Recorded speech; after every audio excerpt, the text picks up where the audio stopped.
Hey guys, this is Julie. It's Monday, May 14th, 3:43 p.m. Chicago time. Markets are closed. Did you know that the human brain weighs 3 pounds? Just kidding. Wrong statistic. A statistic more that you would probably be interested in today is this gap did not fill. The on the E-mini or the Nasdaq. It's this March 16th through 19th gap. On the E-mini, it's very small area, but the smallness of the area should not preclude the largeness of our inability to break into that area at all on the E-mini. Here's the linear regression showing you on the 60-minute chart. It did not even have a chance when it was approaching it on the ES. On the NASDAQ, we got inside the gap and came back at the end of the day. And that to me is far more interesting. The blue line is the opening. Here's this, I have two lines. I actually need to take the bottom line off. Let me just go ahead and remove it so it's not confusing. There's the gap line. That's the close to the open.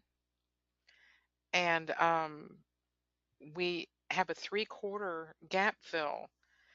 And again, as you can see, the linear regression was just not there in the NASDAQ either. Here's our gap line.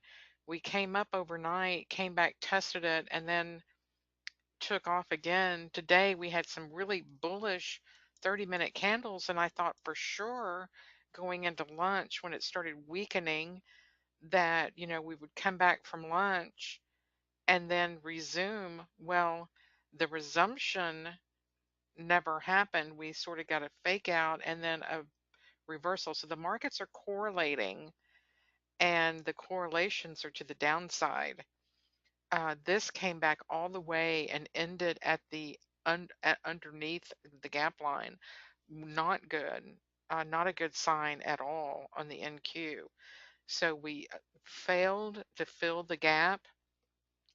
And the statistic that I was trying to mention to you, very rarely do you have a down gap, um, and it's a very rare occurrence, and sometimes it takes years for them to fill.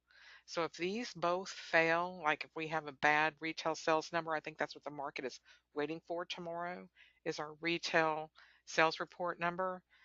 Um, if it like misses, here is the report, 7:30.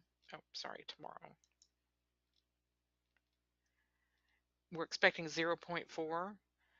So if we miss and it comes in like a dismal 2 or 1, I would expect this market is going to fail pretty big. And we can then threaten on all the markets into head and shoulders patterns being very much alive. Left shoulder, head, and this would be the right shoulder down.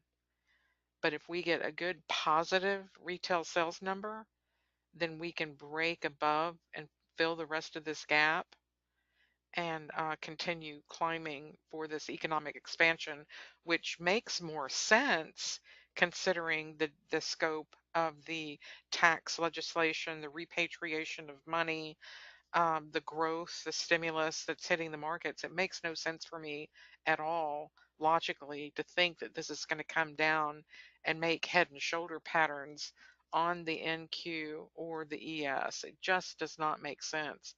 Now, this is not a head and shoulders, this is just a gap failure, but very rare do these gaps not fill. So, and it could stay in the market for, like I said, many years if it fails and comes back down. We could be exploring underneath these levels, just going sideways for a long time. But honestly, I don't think that's going to happen. I think that we're going to have a fine or a normal retail sales number, and we'll go back and fill those gaps, and the market will be done with it, and we can just, continue on with our trading. light summer pattern or, whatnot, but just this has me a little bit nervous now because we closed underneath the daily. So I'll be watching my linear regression on my chart. It's been wonderful helping me navigate trades, timing them. When is a good time that the market is going to be moving directionally? And when is a time just to be sitting on your hands, learning to get used to these settings and trust trading in the direction when they all are working together, um, versus just say one setting. So very good. Come see us in the trade room, and be sure to put on your calendar at the end of the month our webinar event with shark indicators, and we will talk to you soon. Thank you so much. Bye bye.